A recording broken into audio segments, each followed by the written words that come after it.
Hello, hello et bienvenue sur Toba Makeup, j'espère que vous allez bien. Tout d'abord, merci d'avoir cliqué sur cette vidéo. Comme d'habitude, elle est tournée en 4K et vous avez des sous-titres en français et en anglais. Vous pouvez les activer avec la barre d'outils qui est sous la vidéo.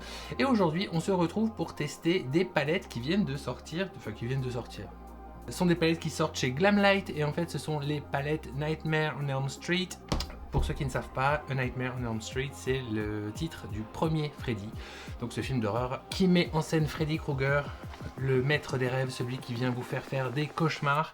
Et on a deux palettes qui viennent de sortir. Les palettes en soi sont assez mignonnes puisqu'on a donc cet effet de 3D lenticulaire sur les deux, comme vous pouvez voir.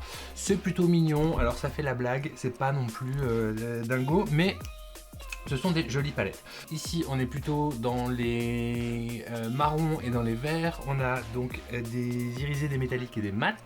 Donc ça, c'est très bien, je pense, pour le petit look qu'on va faire aujourd'hui, qui sera plutôt justement dans cette thématique un petit peu grunge. Et l'autre, sur laquelle on va pas s'attarder aujourd'hui, mais qui est très mignonne aussi. On est dans les rouges et les noirs, donc voilà, c'est plutôt pas mal, c'est plutôt mignon.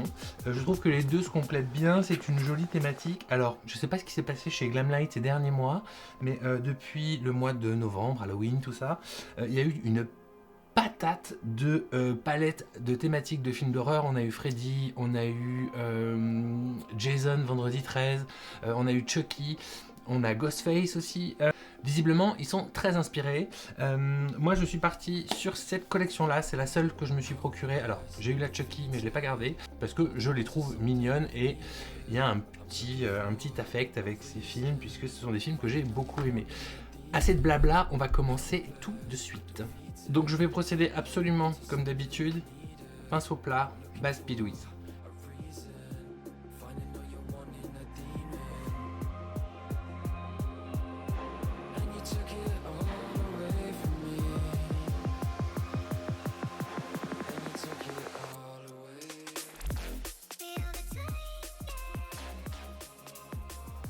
Voilà, comme d'hab, la base, je la poudre.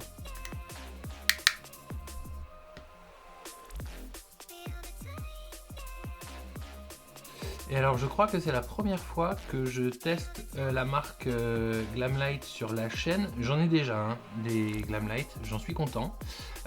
L'autre que j'ai, donc, alors j'ai eu la Chucky au milieu, je vous en parlais tout à l'heure. J'ai une Glamlight Barbie aussi, qui est très mignonne, qui est très pigmentée, qui fait très bien le boulot. J'espère avoir le même résultat avec celle-ci, il n'y a pas de raison. Moi, ce que j'aime bien chez Glamlight, c'est qu'on a quand même des palettes qui sont mignonnes, qui ont des color stories qui sont cohérentes généralement, et au niveau du prix, le rapport qualité-prix est quand même très honnête. Alors, je vais commencer avec un pinceau estompeur et je vais prendre la teinte Maniac, qui est celle-ci, et je vais l'appliquer dans mon creux.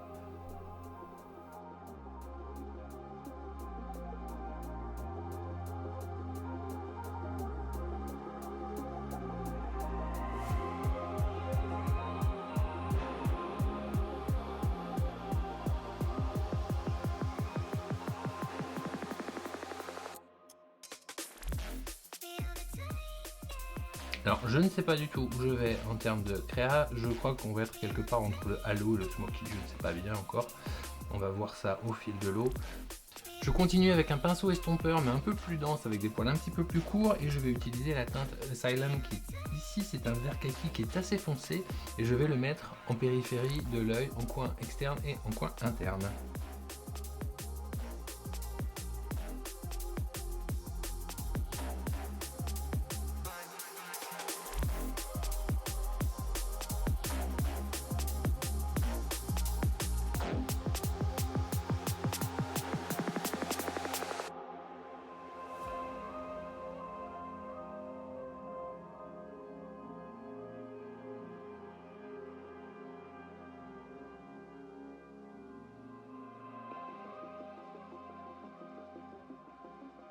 Je vais utiliser maintenant un petit pinceau plat pour commencer à amorcer mon ras de cils inférieur et je vais garder la même teinte.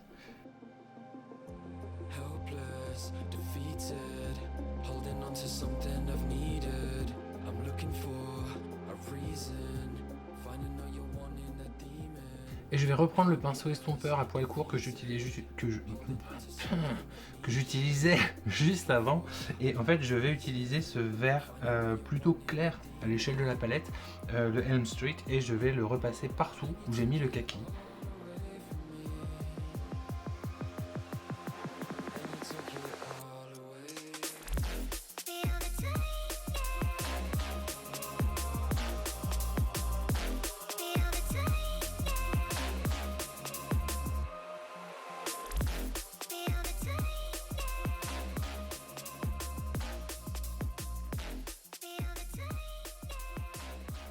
Alors là, c'est vrai que je pars sur quelque chose qui va être plutôt dark à l'arrivée, mais en fait, si on s'en tient aux deux marrons par exemple et à la teinte killer, la teinte or là, on peut avoir quelque chose de relativement discret avec ce genre de palette. Donc c'est plutôt pas mal. Moi j'aime bien les palettes qui sont un peu versatiles comme ça, où finalement vous pouvez vous retrouver à faire beaucoup de choses très différentes. Alors je vais prendre un nouveau pinceau estompeur propre cette fois-ci, et en gardant la même teinte, je vais continuer de diffuser ça pour avoir quelque chose d'un petit peu plus smooth.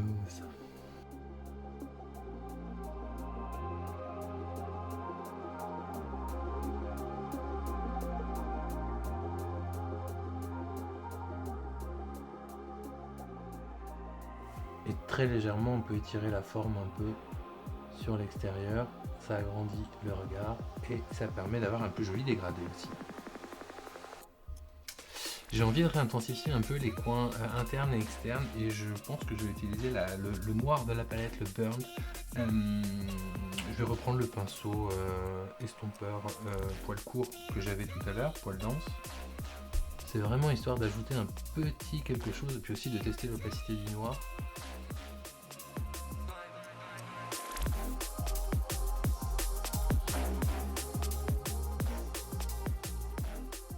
Je vais reprendre mon pinceau estompeur et je vais refondre un peu tout ça, sans rajouter de pigments, de couleurs.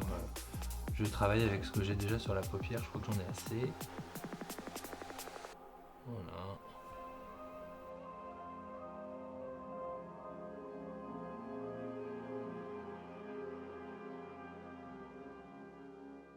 Et pour le centre du halo smoky, on sait pas bien, j'hésite entre toutes les teintes de la rangée du haut. Alors il y a ce vert qui est très mignon, il y a ce cuivre qui est joli, il y a... Alors cet or a des reflets verts, je pense que vous les voyez pas là comme ça, mais moi quand je les ai, ou alors c'est les lumières, c'est possible. J'ai l'impression qu'on a des petits reflets verts dans le or, mais je m'interroge, je sais vraiment pas lequel utiliser. Je crois que je vais utiliser les deux premières teintes, et je vais garder cette teinte là pour l'hypercentre et celle-ci pour la surface de la paupière. Voilà, c'est très joli, hein. Les fards sont vraiment de bonne qualité, donc ça c'est vachement agréable. Et c'est bien aussi de ne pas se prendre la tête des fois avec des formes hyper compliquées, des cut crease de l'espace et tout là, parce qu'en fait on n'a pas forcément toujours le temps et ni toujours envie de porter des choses très compliquées.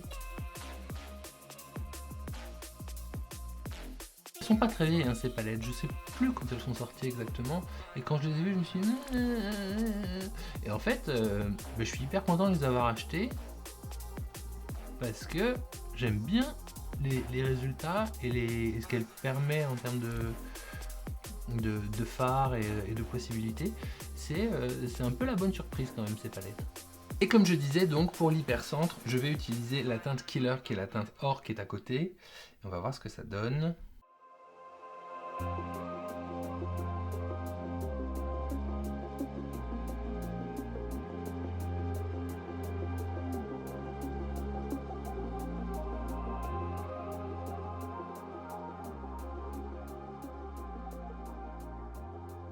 Je pense que je vais reporter cette teinte or en coin interne pour ramener une petite lumière. Je vais utiliser un pinceau de précision et du spray fixateur pour le rendre un peu plus intense.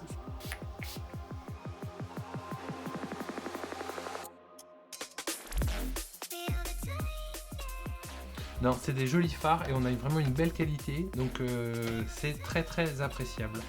Donc voilà pour le travail d'ombre à paupières. Alors c'est pas un maquillage qui invente la roue, c'est un truc tout simple qui est assez qui est accessible en fait, qui pose pas de difficultés majeures.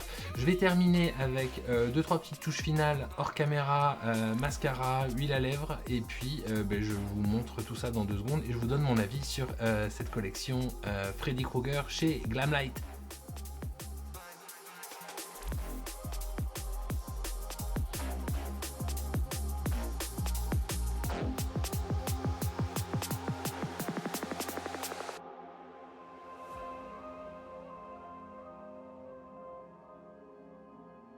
Et me revoici avec le look terminé. Donc j'ai rajouté un petit peu de highlighter de la Gothic Diamonds de chez Jeffree Star Cosmetics, mais c'est tout. Et un peu de mascara forcément, comme vous pouvez le voir. Alors, ce que je pense de ces 2 petites palettes, je n'en ai essayé qu'une, il n'y a aucune raison que la qualité des fards diffère de l'une à l'autre. Donc quand bien même je n'en ai essayé qu'une, ce sont des super petites palettes. Alors 10 fards mais hyper efficaces et je suis très content de ces palettes de chez Glamlight que je ne souhaitais pas acheter au départ et finalement je suis très content qu'elles aient rejoint les autres sur l'étagère.